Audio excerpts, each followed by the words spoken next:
On va donc justement passer la parole à Robert Ouafo. Robert, l'arrivée du pape en ce moment au Cameroun est-elle nécessaire?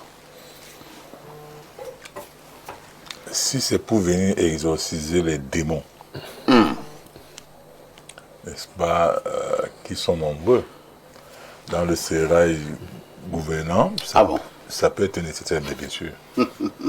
Tout le monde le sait.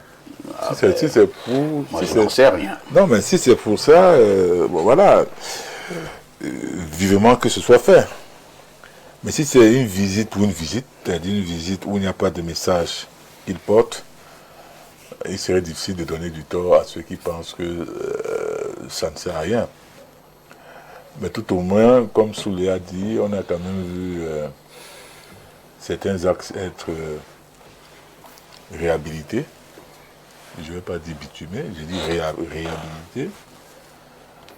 Et ça a donné l'occasion à nos compatriotes de comprendre que, en fait, on ne bitume pas, ou alors on ne réhabilite pas certaines routes, pas parce qu'il n'y a pas d'argent, mais parce que les gens volent. Oui, parce que les gens volent. Et moi je dis, vous savez, moi, mes convictions judéo-chrétiennes m'imposent donc de prendre du bon côté l'arrivée du pape. Vous êtes donc d'accord avec l'arrivée du pape au Cameroun? Oui, j'ai précisé, j'ai dit la première mission c'est d'exorciser les démons. Là, le chrétien s'oppose à l'opposant. Non, je dis bien c'est d'exorciser les démons. L'opposant ne veut pas le pape, mais le chrétien Cela veut le signifie pape. que nous n'avons plus de guides spirituels dans ce pays qui pouvaient exorciser ces démons. Mais puisque ces démons les ont dépassés. Attendez, mais où en sommes-nous aujourd'hui au Cameroun? Vous croyez que le Cameroun donne l'impression d'un pays qui est gouverné? Quand vous voyez toute la souffrance que les Camerounais endurent, vous trouvez ça normal? Il y a un véritable problème de fond, il y a un problème spirituel dans ce pays. Je dis bien un véritable problème. C'est-à-dire, le Cameroun, c'est comme si le Cameroun a encaissé tous les défauts de la terre. N'exagérons rien. Les détournements des publics, n'est-ce pas, le mensonge, la délation. Sur la nullité du mandat impératif. Qu'est-ce qu'il ne faut pas dire? La longévité même au pouvoir. Parce que quand vous mettez 43 ans au pouvoir, ça crée des problèmes. Et j'ai constaté, j'ai cru lire dans le programme qui viendra ici, que dès qu'il arrive, je crois que c'est le 15, à 15h, il va rencontrer, n'est-ce pas, une rencontre au sommet au niveau du palais de l'unité. Après, plus rien, donc ils ne se rencontreront plus. Parcourez bien le programme. C'est la seule rencontre avec lui qui est programmée. Qu'est-ce qu'ils vont se dire? On ne sait pas, mais nous espérons quand même que lors de son homélie, ou alors lors de ses prises de parole, il va dire en profondeur, il va décrire les mots qui minent le Cameroun, parce que, n'oubliez pas, bon, en tant que chef d'État, il ne le fera pas, mais il peut le faire en tant que chef spirituel, en tant que guide spirituel, il peut le faire. On a vu, n'est-ce pas, des religieux le faire. Je me rappelle à l'époque, quand j'étais à Berman, quand on faisait la messe à la faveur, n'est-ce pas, de la semaine culturelle, le père à son âme, Menrad Ebga, quand il disait la messe, c'est-à-dire, il parlait des réalités du pays, des réalités de la vie au Cameroun. Et nous, évidemment, quand je dis on accumule tout, j'espère que lui au moins, comme il vient d'arriver, comme c'est sa première visite au Cameroun, il va relancer le fameux débat sur l'assassinat des prélats. On espère qu'il va relancer cela. Qu'il va questionner ou alors qu'il va mettre en exergue pour dénoncer les crimes rituels. Il faudra bien dénoncer. Il faudra les déviants sexuels, tout ça, on espère qu'il le fera. Et moi je dis, il y a un autre pan qu'il faut regarder. Parce qu'avant d'arriver au Cameroun, je crois qu'il va passer par l'Algérie. Or, l'Algérie, c'est un pays l'Algérie, je crois que c'est 50 millions d'habitants environ. Il n'y a que 70 000 chrétiens. Et dans les 70 000 chrétiens, il y a 25% seulement qui sont catholiques. Et pour la plupart, c'est des étrangers. Quel drôle de coïncidence. Parce que sous l'Assemblée, il a posé une question qui était pertinente, à savoir pourquoi il ne va pas dans la partie septentrionale. Ça, c'est une question. Je prends l'exemple de l'Algérie parce que l'Algérie, effectivement, il y a très peu de chrétiens là-bas. Donc, on ne dit pas qu'il n'y a pas de chrétiens. Je vais prendre le cas, par exemple, du Nord et de la Damawa. Et comme vous-même, vous l'avez dit parfait, il y a une importante communauté chrétienne, n'est-ce pas, à l'extrême nord. Donc, pourquoi couper, n'est-ce pas, le Cameroun, c'est-à-dire que le septentrion de ses visites? Entre-temps, si le pape allait aussi du côté du Grand Nord, on l'a ramené peut-être au débat d'aller au niveau des départements. Pourquoi on a laissé tel département, pourquoi on a laissé tel arrondissement, pourquoi on a laissé tel village. Est-ce que le pape peut aller partout? Non, c'est pas ça. On ne peut pas oui, pour ça en quelques secondes. Non, juste pour contribuer à ce que M. Wafo dit, il va en Algérie pour une raison particulière. C'est un augustinien. Et donc Saint-Augustin, qui était évêque d'Hippone, est en quelque sorte, entre guillemets, un Algérien. C'est en hommage à Saint-Augustin qu'il va en Algérie. Très bien. Jean-Robert reprend la parole et chute. Donc, moi je dis, pour qu'on retienne, n'est-ce pas, quelque chose de sa visite, il faudrait qu'il soit... Donc, qu'il se transforme, pas se transformer en porte-parole, mais qu'il dise clairement les mots qui minent le Cameroun, et qu'il fasse des propositions de solutions. Maintenant, il ira, n'est-ce pas, à Bamenda. Il ne faut pas oublier que le nord-ouest et le sud-ouest, que c'est des zones meurtries par la guerre. Évidemment, il va également prier pour les malades et tout. Mais je dis qu'il exorcise d'abord, n'est-ce pas, ceux-là qui tiennent les rênes du pouvoir. C'est d'abord ça le plus important. Merci. Dieudonné Chi, c'est donc clair. Certains continuent à être unanimes. Ils mettent même une folle pression. S'ils pouvaient réussir à faire en sorte que le pape puisse ajourner ce voyage, ce serait bien. Ils pensent, Dieudonné Chi, que nous devons nous concentrer sur nos problèmes, les problèmes de développement et tout ce qui va avec. Ce serait plus efficace, certainement aussi plus efficient qu'une visite du pape. Well, the Pope comes in Cameroon once in a while, once in decades. And we are not an island. We live in a world. We have to collaborate with others. So the coming of the Pope cannot be seen as a hindrance to the development of Cameroon. We have had decades to develop ourselves, and it's not because the Pope is coming that we'll think that he's substantially going to stop us from carrying out our development initiatives. That said, the Pope is very much welcome to Cameroon.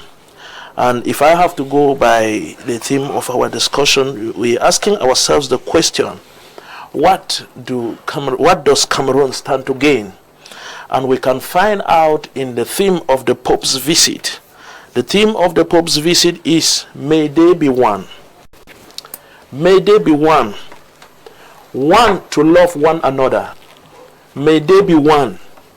They would disagree with one another. Let them still find reason to be together. May they be one. They will have different perspectives of how Cameroon should be built. Let them find reason to be together. May they be one.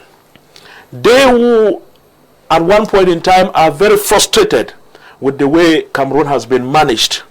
Let us still see reason to stay together. To stay together to do what? To stay together to love, to stay together to build Cameroon.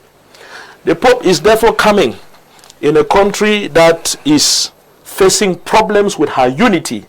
In a country that is is having a crisis that requires reconciliation. One cardinal who is in the Pope's delegation said that the Pope is expecting a gift. That when he comes to Cameroon, Cameroonians should not prepare him expensive things as material gifts, but the authorities of Cameroon should present to him a reconciliation agenda. Yes, a reconciliation agenda that would permit Cameroonians to be one. Let us be one in diversity. I know the Pope is going to carry that message. Why is it that we are fighting one another? Why is it that the children of President Paul Biya, whether they are so-called Ambazonians today or they are in the military, are fighting one another with President Paul Biya at the age of 93? The Pope, as a spiritual leader, is going to remind President Paul Biya that this is unfortunate, but I have come to pray God to help you. And if you make yourself available for God to help you, if you make yourself available to present a reconciliation agenda, to take the measures that are necessary for peace to return, to take the measures that are necessary to consolidate the unity of this country, then I have come to pray that let that God help you. And when I'm talking about God, I take reference to the President of the Republic, who in his inaugural speech on the 6th of November 2025, he said, and he called the name of God twice. I think that this is an opportunity. The President of the Republic is a Catholic, a former seminarian. The Pope is therefore there, probably as a spiritual leader, to help him spiritually, if at all he is sincere in what he wants to do for Cameroon now, beyond political calculations. If he is sincere in living a peaceful Cameroon, the Pope is therefore here to help him live that peaceful Cameroon, to help him reconcile Cameroonians. So, I think that's a major thing we stand to gain. And on that note, I want to salute the initiatives that are being taken by the Protestant communities in the town of Bamenda, even by Muslims, by the traditional rulers.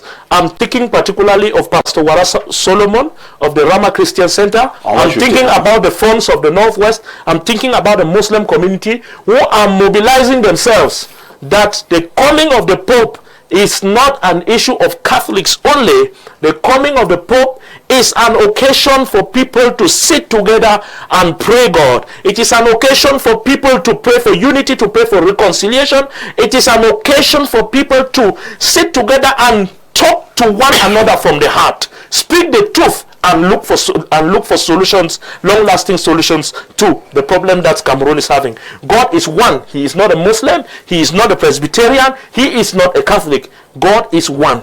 That said, I want to end on this note by saying that, you know, with the visit of the Pope, we are already having some benefits. The town of Bamenda is comme vous dites en français, en chantier. The town of Bamenda is there's reconstruction work now on the roads here and there. It's unfortunate that we had to wait for the Pope to come before we actually do all of this. So I think that the town of Bamenda and other towns are actually receiving a facelift today, unfortunately, but also fortunately. So it's already bringing some development to the people. It's already a positive feedback. So we of the Social Democratic Front, we wish the Pope well, and we will be accompanying peaceful initiatives towards the resolution of the problems of Cameroonians, and particularly the so-called anglophone crisis. Merci. Nous espérons donc que le pape apportera une solution au niveau de la crise anglophone. De toutes les façons, le SDF compte beaucoup sur cette visite papale. Soulé, je ne sais plus ce que vous voulez encore dire. Et vous avez retenu que le pape est un. Il n'y a ni musulman, ni chrétien, et ainsi de suite. Donc vous serez certainement à la prière de Yaoundé, à la messe. Le pape, c'est d'abord pour les chrétiens. Dieu est un. Oui, mais le pape, c'est pas Dieu. Il y en a qui disent son représentant sur terre, mais je ne suis pas d'accord. Le pape est humain. Non, c'est un autre débat. Voilà. Nous sommes dans la logique de faire comprendre qu'il n'y a qu'un seul Dieu. Oui, l'arrivée d'un pape ne fait pas, ne fait pas croire que Dieu est un. Nous le savons. Vous le dites parce que vous êtes musulman? Nous savons déjà que Dieu est un et indivisible. Ce que je voulais regretter, c'est que nulle part il n'est annoncé, n'est-ce pas, le président de la République dans la suite du pape à Bamenda. Bon, je comprends que le maire me dit que le président est affaibli par l'âge. Et que s'il n'y est pas allé, vous voulez vraiment créer un autre débat. Le pape sera au Cameroun et sera reçu par le président de la République. Maintenant, vous voulez créer un autre débat. Monsieur il devait l'accompagner à Bamenda. Ici, je ne vais pas parler de Bamenda. Je ne vais pas parler de Bamenda au hasard. Depuis 2016 que la crise anglophone a commencé. Le président de la République. Et c'est le pape qui doit donc venir à jamais pour la Bamenda. Quelle image, quel message de savoir que le pape vient au Cameroun, il choisit Bamenda, mais un lieu d'espoir de crise où l'enlisement de la guerre du Nozo s'est de plus en plus accentué, mais que le président de la République n'y soit jamais allé. Vous pensez qu'on ne peut pas considérer ça dans les agendas? Vous êtes un politicien, vous êtes un journaliste de haut vol. Vous pensez que le pape arrive, il va à Bamenda, le jour qu'il est à Bamenda, on ne se pose pas quand même la question de savoir que, hey, depuis 2016, le président bien n'est jamais allé. Et il va parler de quoi? Et il ne peut plus y aller parce que son âge ne permet plus. On ne peut pas manquer. Le président, lui, ne fait pas dans l'exorcisme. Le pape, lui, ira certainement à Bamenda pour ces séances-là. Non, mais pas ici. Vous trouvez normal que depuis le déclenchement de la crise anglophone... Bonne récupération, Wafo. Vous avez du pain béni. Non, vous trouvez normal que depuis le déclenchement de la crise anglophone, qui est devenue une guerre, que le président de la République ne soit pas allé là-bas? Très bien. Est-ce que vous trouvez ça normal? Donc, ce que Soulé dit est extrêmement pertinent. D'accord. C'est-à-dire qu'on va voir tout le monde. C'est-à-dire que le pape sera à Bamenda. Il vient, c'est un peu comme quelqu'un qui vient chez vous. Et vous restez dans la chambrette. Non, et lui, il est au salon. C'est le Jean-Baptiste Sambona Temenge, le chef de l'État ce pic, entre guillemets, c'est pic lancé quand même par Soulé, et maintenant appuyé par Robert, a toute sa pertinence. La crise dite anglophone existe au Cameroun depuis 2016. Des milliers de morts, que ce soit au niveau des civils ou maintenant des forces de défense. Le président de la République n'a jamais mis pied. Mais le pape lui viendra au Cameroun et il ira dans cette zone en crise. Est-ce qu'il n'y a pas un sentiment de honte qui peut quand même animer le militant du RDPC que vous êtes?